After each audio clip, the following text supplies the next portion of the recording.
Hello, my name is Christine Gillum, and today my lesson is about one of my favorite things. You're right, it's the alphabet.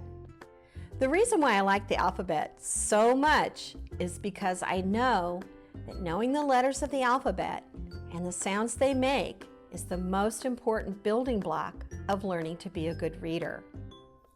One of the ways you can learn the alphabet is through alphabet books. I brought several. There's the ABC book by Dr. Seuss. It's full of great pictures and lots of fun rhymes.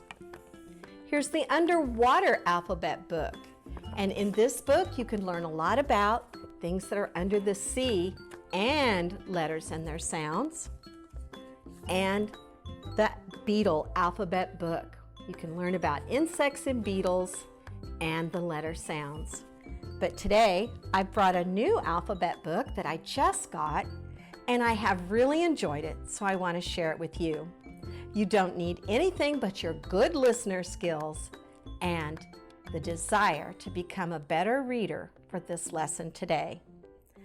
This book is by Mike Lester, and it is called A is for Salad.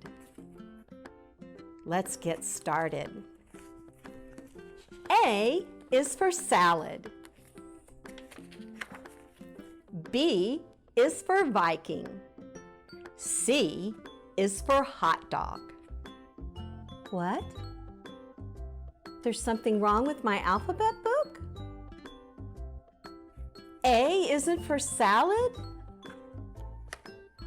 Oh, A is for apple. You're right.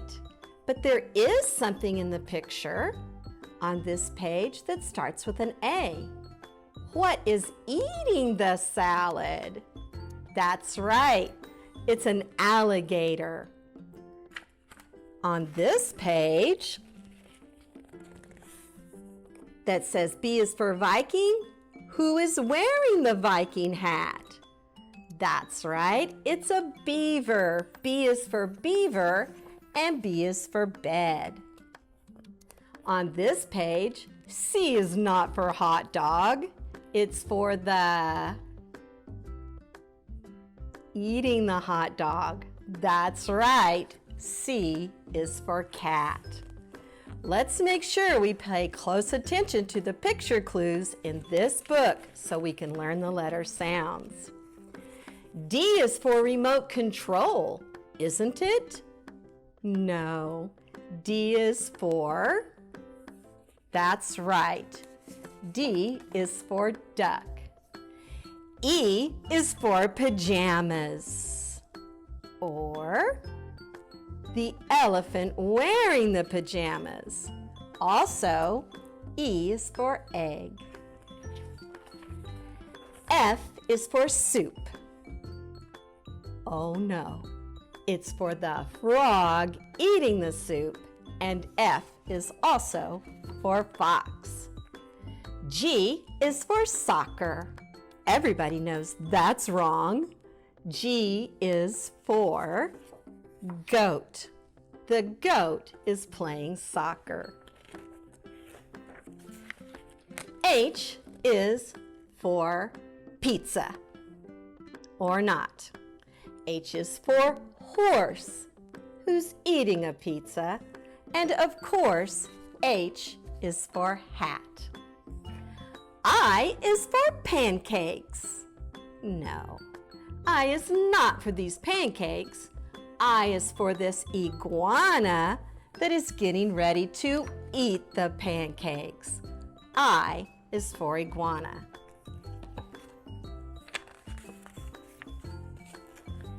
J is for hats. Are you sure? You're right. J is not for hats.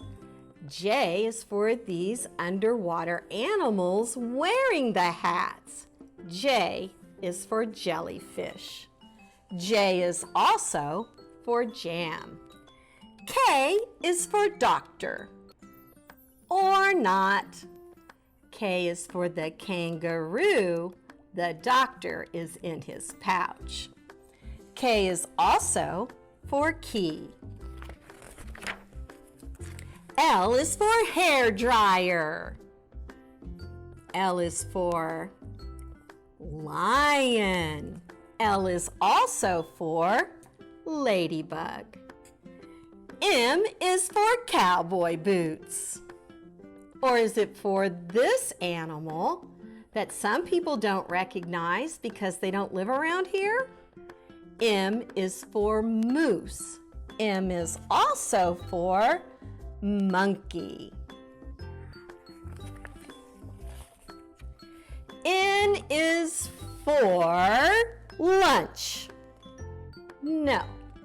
N is for this animal that someone made up that lives in the ocean and has a horn like a unicorn. It's called a narwhal. So N is for narwhal and N is for number 9. O is for bow ties. See all the bow ties in the picture? What animal is wearing all those bow ties? That's right, it's an ostrich. O is for ostrich, and another animal you know, O is for octopus. P is for roller skates. I'm sure of that. Actually, P is for the penguin who's wearing the roller skates. P is also for paints. I can't figure out what Q is for. Can you? It's way down here at the bottom of the picture. A very small bird called a quail. Queen is for quail. Q is for quail, and it's also for, that's right, I already said Q is for queen. R is for bowling. No, R isn't for bowling. R is for this animal. That's right, this is a rabbit. R is also for ring. S is for tennis. Or not. S is not for tennis. S is for this snake who is playing tennis. S is also for socks. T is for polka dotted underpants. Of course not. P is not for polka dotted underpants. It's for tiger. T is for tiger, and this tiger is wearing polka dotted underpants. T is for tiger. U is for go fish. That's a card game. No, you're right. Go fish doesn't start with U, but unicorn does. U is for unicorn. It's also for umbrella. V is for wiggly worm. No, V is not for wiggly worm. V is for this mother animal and her baby. What animal do you think that is that starts with V? It's a vulture. Sometimes you can see vultures going around in circles, flying in circles in the sky. They're waiting for their dinner on the ground. So next time you see a birds circling in the sky, maybe 2 or 3 of them together, you're probably seeing vultures. V is also for vase. W is for birthday cake, but it's not. It's for this animal eating the birthday cake. What kind of animal is that? It's a walrus. W is also for wagon. This page says X and Y are not important letters. Never use them. What do you mean X and Y are not important letters? Of course they're important letters. If we didn't have the letter X, how could we have the word X-ray? X is for X-ray. If we didn't have the letter Y, how would we have the word yo-yo? Y is for yo-yo. So obviously, X and Y are very important letters, and good readers use them every single day. So don't forget about X and Y. I'll bet you know what's next. The author says that Z is for the end. Is Z for the end? Of course not. Z is not for the end. It's the end of this book. But Z is for, that's right, we all know that Z is for zebra. We've done the whole alphabet together. I've had a lot of fun showing you this funny book called A is for Salad. But we know A is for alligator and A is for apple. I hope you try to find some alphabet books in your local library, maybe at school, maybe at home you have some alphabet books that you could practice the letters and the sounds that they make at home.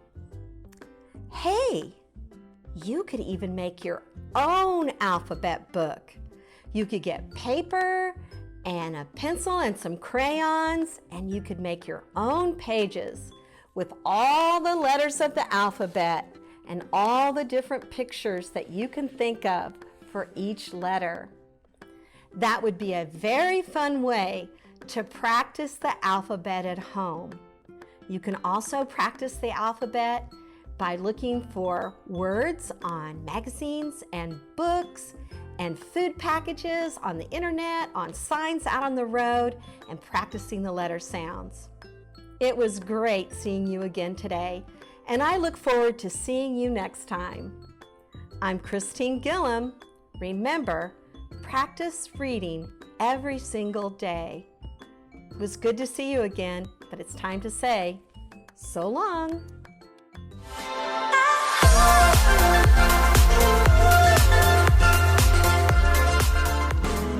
Kindergarten is great at Kansas City Public Schools. I know they have really good teachers. I know this is a great school. They teach them stuff that I thought my kids would never be able to know at the age of 5. Since deciding to send our kiddos to a neighborhood school, we've become even more of a part of our community. Now is the time to enroll your future kindergartner for the new school year. Visit enrollkc.org today.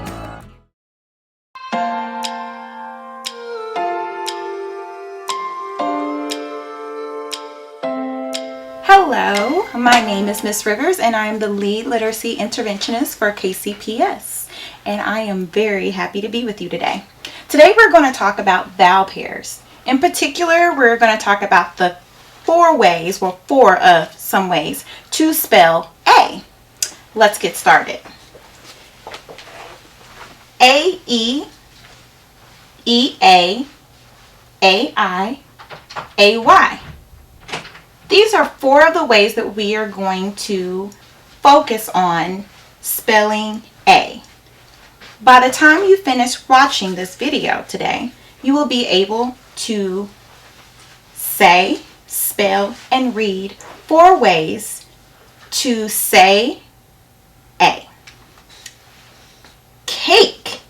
I put this under A-E because, as you can see, A is between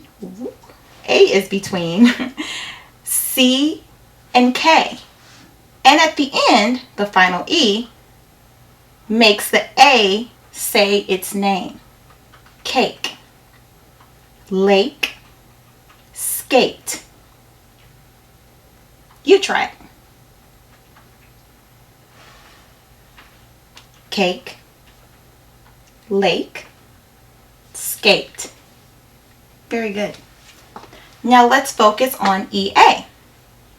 EA together sometimes makes an A sound, as in the word break, steak, and great. You try it. Break. Very good. Steak. E-A. A. Steak. Great. Very good. Now let's focus on A-I. Again, this sound makes the sound A. Now it's spelled A-I, which can be a little confusing, but with much practice, you'll get it. A-I, rain, pain, stain. You try it.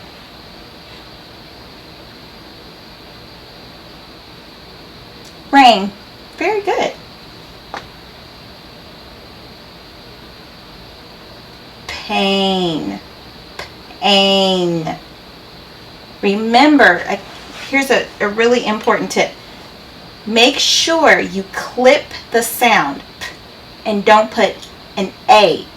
P, ain, because then you'll have two A sounds. So make sure when you start off with your consonant that you don't drag it to the vowel before you get to the vowel, because it'll mess up the way that you say the word. You don't want to do that. Stain. Stain. Stain. Just keep that practice. Make sure that you practice this with me. So you're going to do it now. Rain, pain, stain. I really want you to focus on not saying the vowel before you get to it. Now we're going to do our last practice today for the spelling of A. A-Y. A. Our first word under A-Y is play. Play. Away. Tray. You say it. We're going to go up to A-Y. A. Do not get confused. It does end with a Y, but these two letters paired together make the long A sound. A. Play. Away. Tray. Now, I bet that you can do this without me. So I'm going to let you practice, and you show all of your family members, your mom, your dad, grandma, friends in the neighborhood, what you've learned. Practice saying these words. Practice spelling these words. And we're going to do a little bit more practicing in a little bit. We're going to put all of this into action. We're going to read a short story, in the latter part of this video. So please stay with me. Okay, we are now going to put all of our practice into action. We're going to read a short story, but we're going to focus on how to say two sounds of A. A-I and E-A. Now, if you remember earlier, we focused on 4 spellings, but for right now, we're just going to focus on these 2. Sound symbol book. Now we're going to look at pictures, and we're going to look at the spelling of the 2 different spellings of A. We're also going to spell them as we go along as well, because if you can say it and spell it, you're going to be able to remember the different sounds and the different spellings of A. Let's get started. A-I-E-A. You notice there are pictures there for us. And we know good readers look at pictures as well. So if you can see, I know what sound that makes, and I love watching them go by. They say, choo-choo. So I know that that's not what that picture wants me to focus on, because it doesn't make a long A sound at all. I know that this is a train. Yeah, I'm sure that's why that picture is there. Train. I want you to think about which spelling that is. We'll go back to it. Nail. That has a long A sound as well. Which spelling could that be? And then a braid. Oh, I love braids. They're so pretty. I wonder what spelling that is. We're going to find out.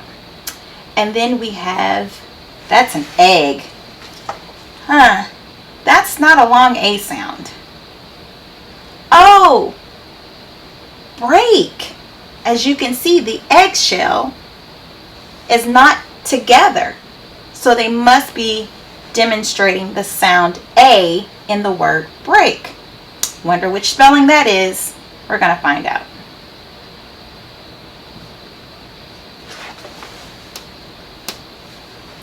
I guess it's not going to work. It's not a church. Fun technology. Okay, AI. Oh, it looks like train is spelled with an AI. Train. Let's spell it. T-R-A-I-N. Train. As you can see, they have AI underlined. That's because they want you to focus on the spelling AI. Remember, we're looking at two different spellings of A, long A. Okay, AI. AI. Nail. Nail is spelled with an AI spelling. Nail. Let's spell it. N-A-I-L. Nail. So far, we've learned how to spell two words. It's pretty cool. AI. Braid. Remember, I love braids. Now I can even spell it and say it without thinking twice about which A, long A, spelling it is. Braid. B-R-A-I-D. Braid. I'm learning a lot today, and so are you. It's a different spelling for the word break. We can also see that our predictions of what the word was, according to the pictures, was correct. Break. E-A. Break. B-R-E-A-K. Break. It's pretty cool. Now, that looks like that's the only spelling or picture for that particular spelling. But don't worry, we're going to practice by now saying the words in sentences. Also, remember when we were practicing saying words that were spelled with EA, we had some other words that were on there as well that you can even think about rhymed with break. So just keep that in mind as well. This is a train.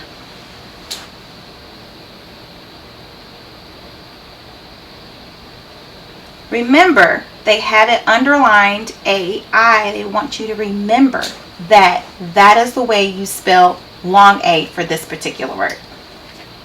This is a train. Remember, this is a L. L. Remember what I said? Make sure you stop your sound for your consonant before you move on to your vowel. You do not want to say the vowel sound twice because you won't say the word correctly. This is a nail. This is a braid. Look at that. So remember, pictures help us remember what words are that we didn't know before, and they help us figure out what the words are initially. That means from the start of our reading. As soon as we see the picture, it'll help us understand what the sentence may be saying.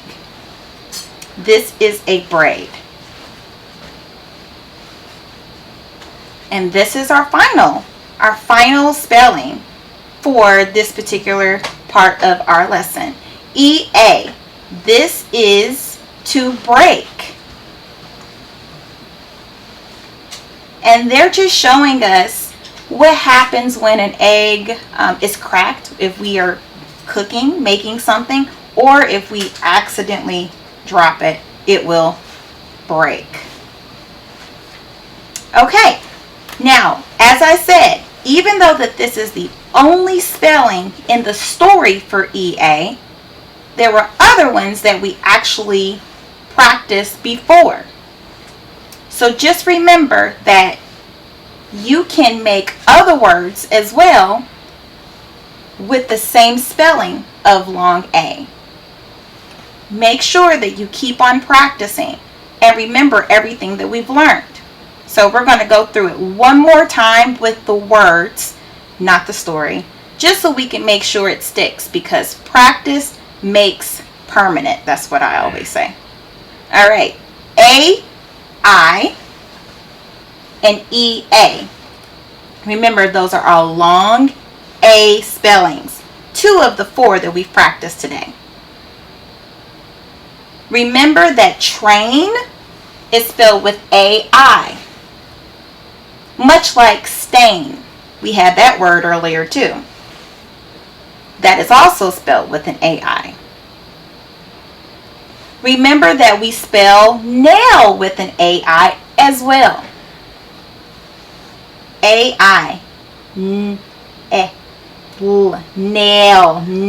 Because I don't want to isolate the A either, because remember, it's a long A. So I might have messed up on that. Don't do that. Nail. And we're going to spell it N-A-I-L. Remember, keep on practicing. Another way to spell, or another word to spell A-I is braid. B-R-A-I-D. Braid. And remember, E-A also can make a long A sound. Break. This is what happens when we drop an egg or we crack it so we can cook or bake with one. Break. Egg. Break. Okay. So, remember, everything you learn, you want to practice by spelling it, saying it, and reading it. Work really hard every single day, and remember that you are absolutely loved and appreciated, and we can't wait to see you in person. But in the meantime, watch us and we will continue to teach you.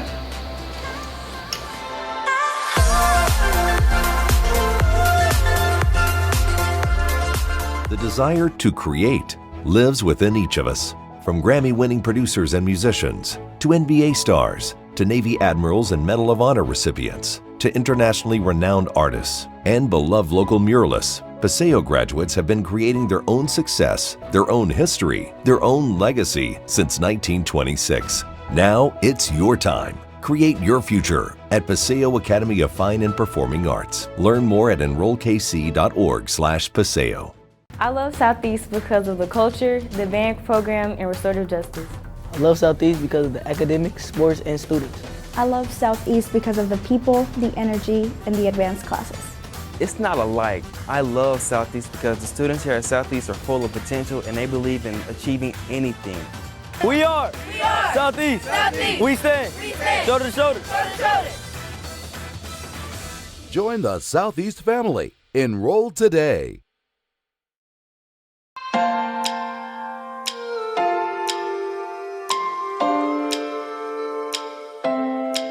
Hi everyone, this is Miss Lu again, and this is Chinese for Level 2 students. So today we're going to continue talk about 运动 sports. Okay, so to begin with, like usual, we're going to do a review of the things we learned last time. 你喜欢什么运动？你喜欢什么运动？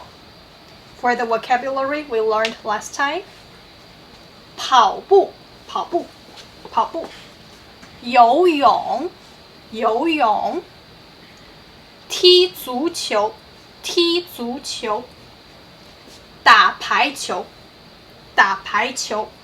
还有滑雪 Okay, so those are the vocabulary we learned last time, and today we're going to continue to learn another 5 vocabulary about sports. And our goal is still I can talk about what sport I like.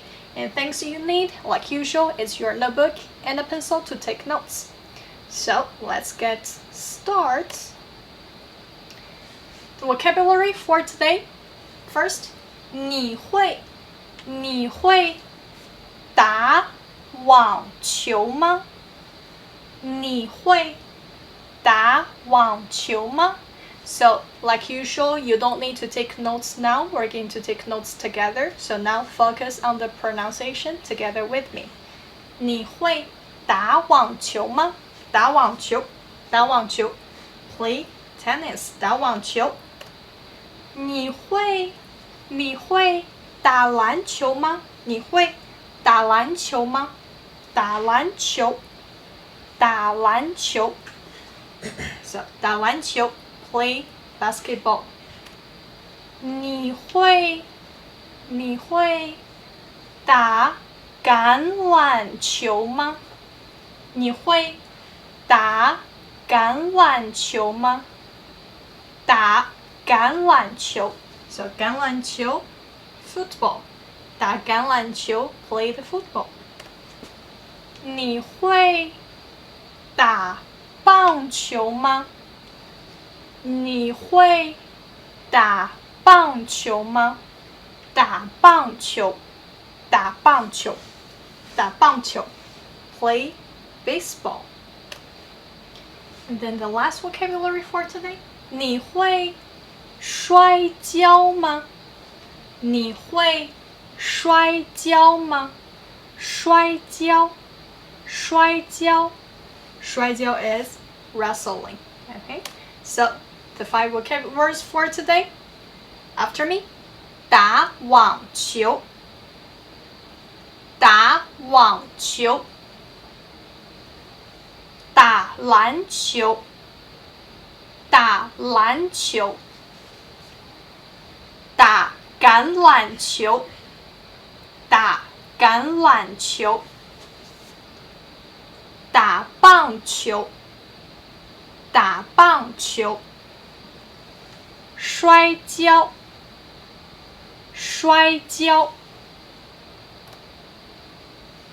In a sentence, asking 你喜欢什么运动？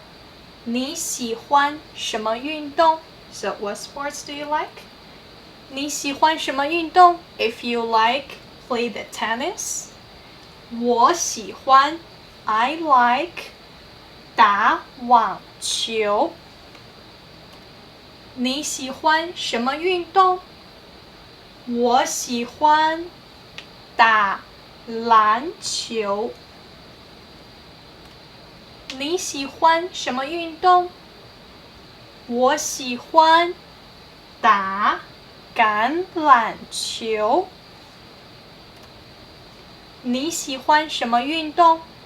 我喜欢打棒球。你喜欢什么运动？我喜欢摔跤。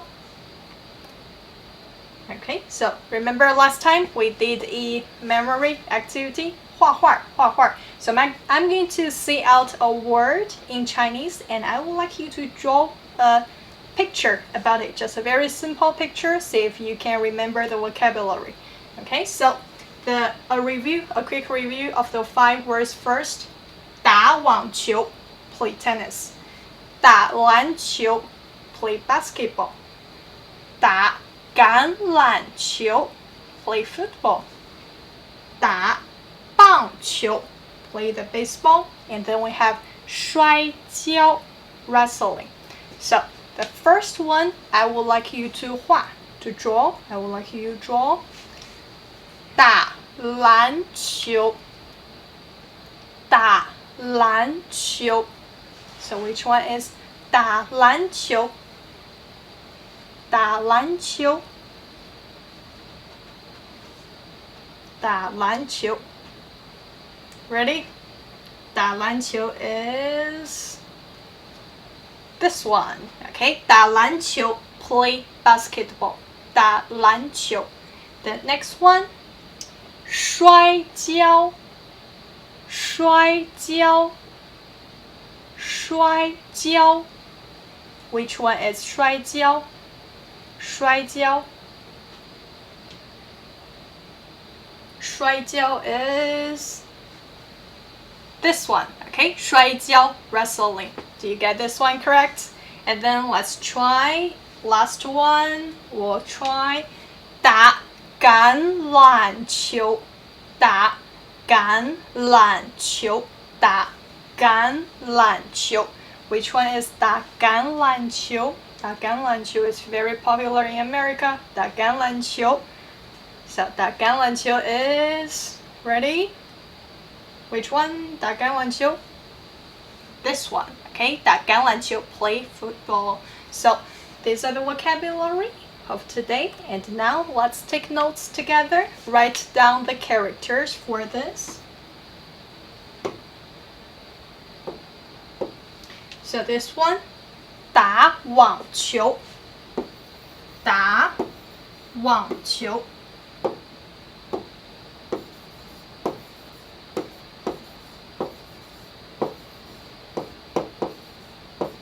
打网球 play tennis 打网球打 So this radical, remember this radical has something to do with hand. This is the hand radical.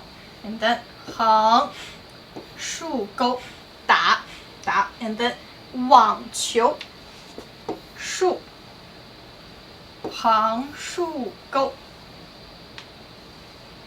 撇捺撇捺 Okay 网 And then 球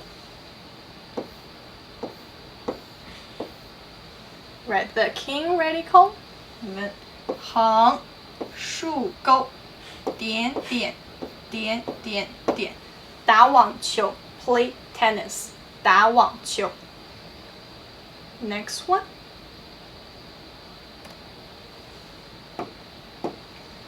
打篮球打篮球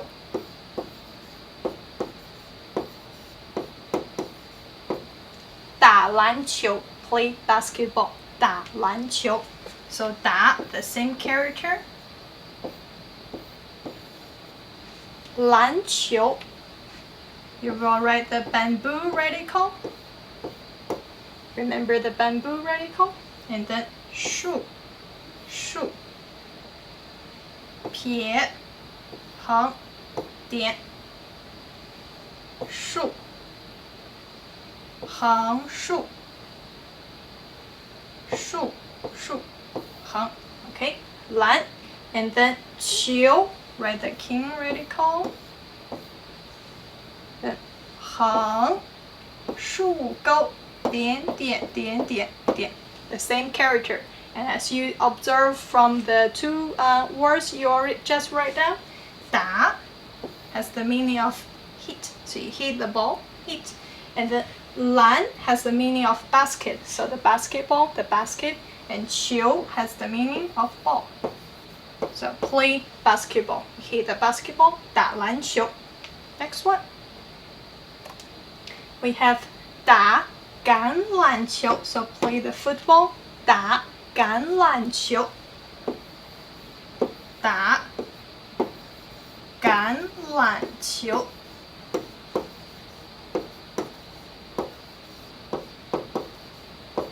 打橄榄球打橄榄球打 the same character 打 feet. Okay, 打 and then 赶 you write the wood radical, the wood radical. 横竖 横竖竖 横横 and then 横 撇 横撇 那 赶 then 懒 横竖 the wood radical and then 竖竖 撇 横 点 竖 横竖 撇 one stroke 竖 one go and then 球 ball 球 the character for ball the same character write it by yourself 打橄榄球 play football 打橄榄球 play football okay. Next one we have 打棒球打棒球打棒球打棒球 play baseball 打 the same character 打 then 棒 write the wood radical then from top to bottom 横横横撇捺横横竖棒球 the same character for ball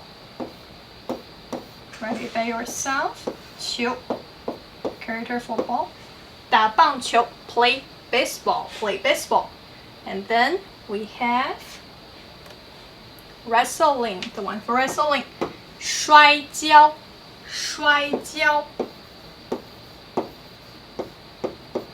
摔跤摔跤 wrestling write the hand radical 点横横折点点点点点横竖摔 and then 跤 write the foot radical the feet radical then 点横点点撇捺摔跤 wrestling 摔跤 wrestling okay so let's do a review together 你喜欢什么运动？你喜欢什么运动？ So what sports do you like? 我喜欢 if you like play tennis 我喜欢打网球我喜欢打篮球我喜欢打橄榄球我喜欢打棒球我喜欢摔跤 Okay, so above are the vocabulary the 5 sports vocabulary we learned for today and like usual I would like you to leave you a homework which is write the characters for 3 times and try to recognize them okay so that's conclude our lesson for today and I'll see you next week in World Languages.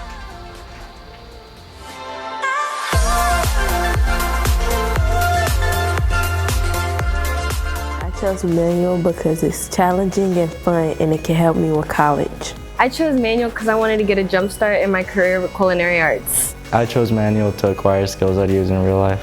I chose manual because I want to be an ER doctor and be an EMT is my first step. Kickstart your future today at Manual Career and Technical Center. Manual is open for all 11th and 12th grade students in both Kansas and Missouri. Learn more today at enrollkc.org/manual or call 816-418-5200.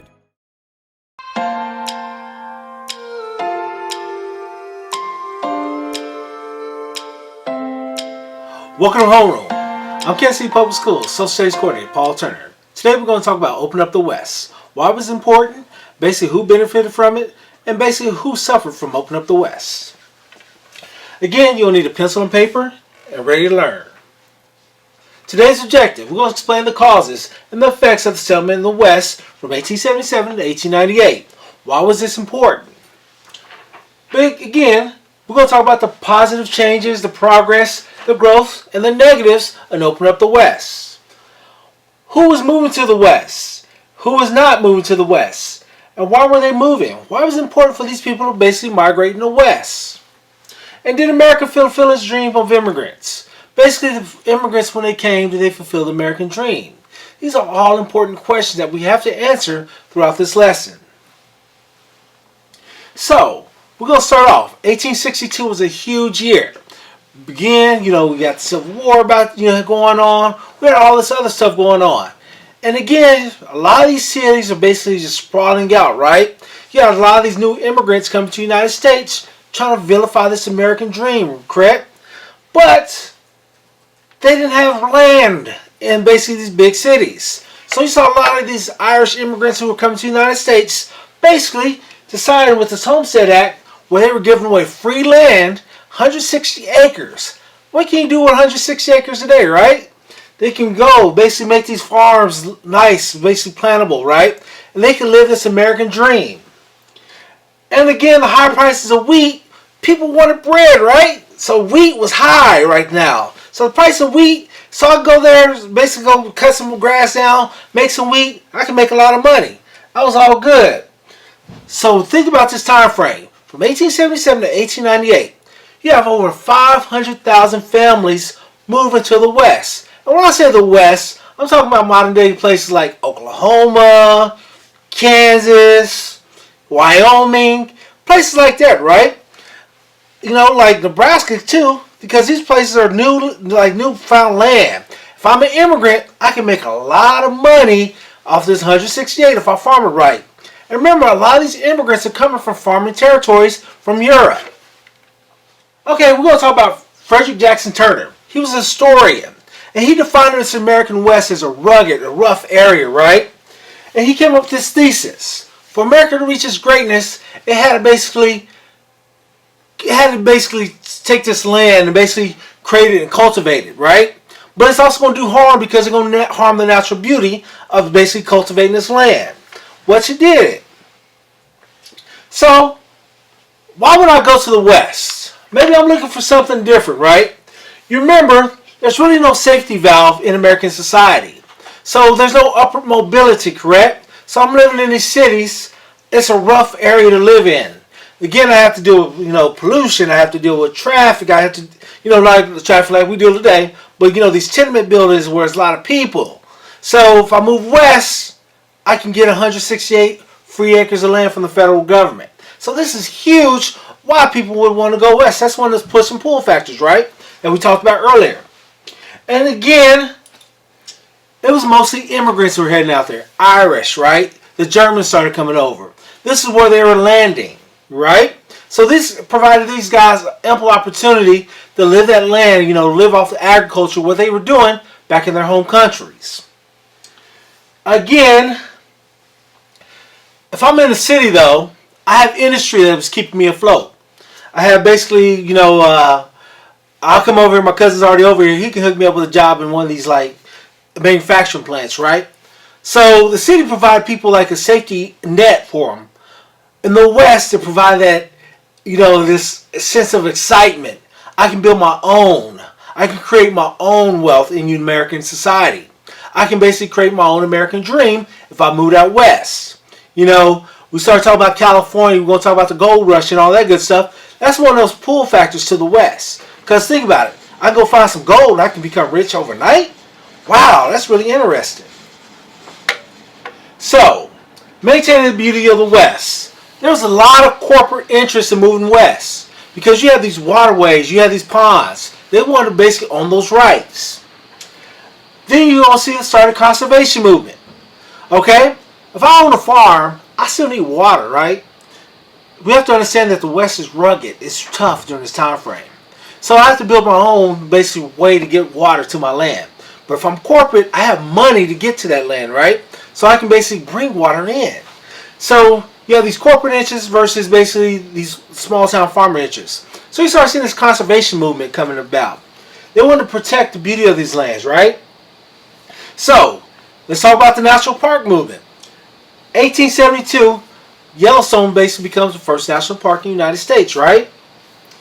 By 1890, you have Yosemite and Sequoia, basically in the west, basically become these federal protected lands. So again, we wanted to protect the beauties of the west, right? Frederick Jackson Turner's thesis was correct. You had to tame the west basically for America to reach its greatness. He was correct on that. He was absolutely correct on that. That thesis basically is what basically helped push us forward, basically become this great, mighty power that we are. Alright? So, do we really need more farmers? By the time of 1880s, 1890s, we had some things going on. You had new technologies coming about.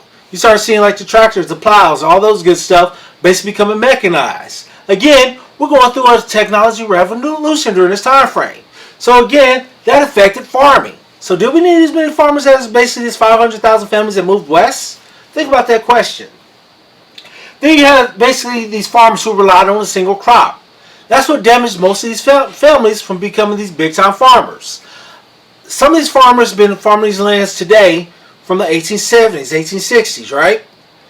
A lot of these families lost everything because they were single-crop farmers. That's one thing that they did when they moved out there because that's what they were used to, basically in the old country. If I'm coming from Ireland or Irish, if I'm Irish, I'm used to doing the potato, right? So that's all I really know. If I'm coming from the American South, I might try to do cotton. That's all I know, right? So a lot of these families, they didn't know about this thing about, diversifying your crops. How about crop rotation? They didn't know about this stuff. So when they went out there, literally they lasted about 2 to 5 years and they were done. They were done with farming because they didn't know how to basically do diverse crops and basically take care of their land. Then you had price drops by the 1890s. That affected farming a lot.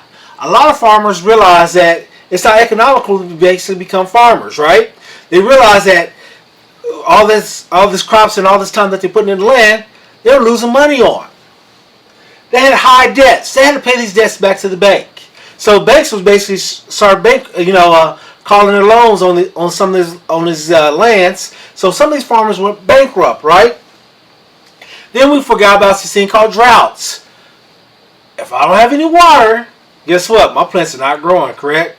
My land is basically tough. It's going to be a rough year for me. Then we have to start dealing with things like grasshoppers and other things. So it was rough being a farmer from this time frame. Let's do a knowledge check. Can we explain the causes and effects of settlement in the West from 1877, 1898? Let's think about that.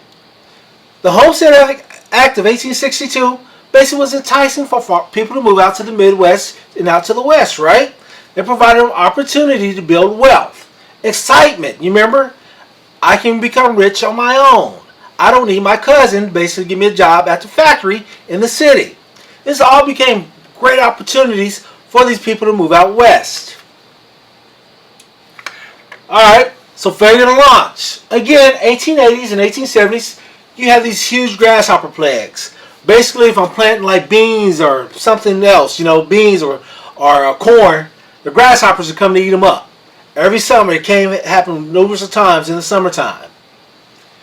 Then you have thousands of farm failures. Basically, people went bankrupt. So people basically lost everything that they had. Then many blamed it on the railroads because railroad prices were high. The railroads knew they could take advantage of these farmers. Then you had high taxes too. Many of these local governments basically had high taxes on these farmers. So they decided to get political.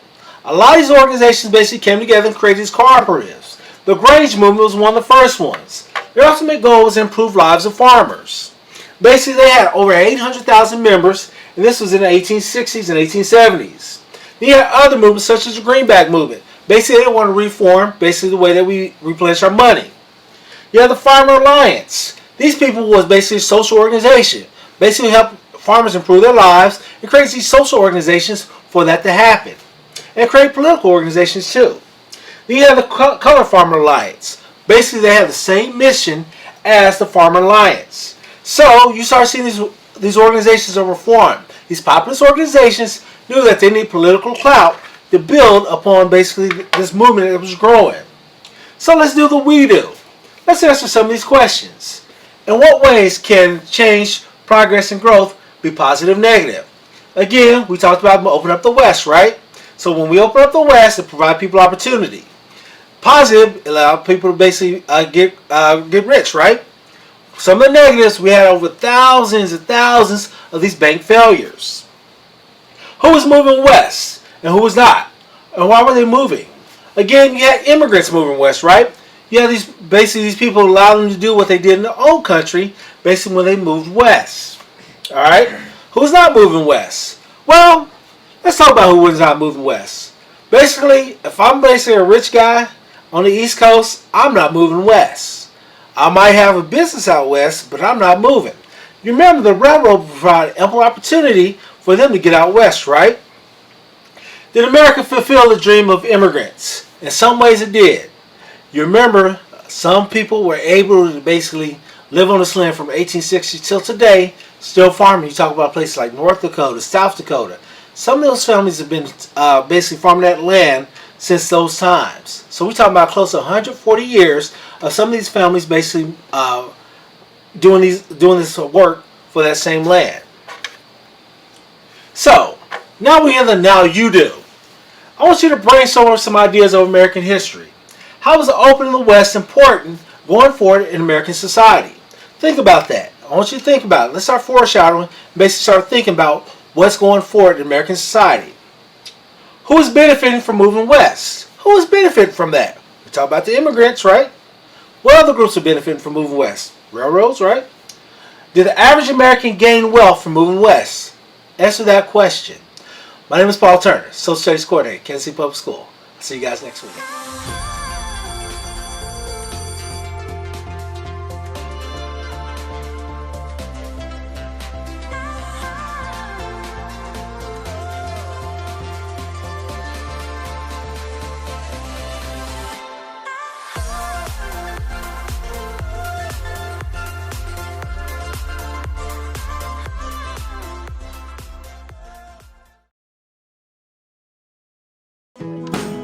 Kindergarten is great at Kansas City Public Schools. I know they have really good teachers. I know this is a great school. They teach them stuff that I thought my kids would never be able to know at the age of 5. Since deciding to send our kiddos to a neighborhood school, we've become even more of a part of our community. Now is the time to enroll your future kindergartner for the new school year. Visit enrollkc.org today.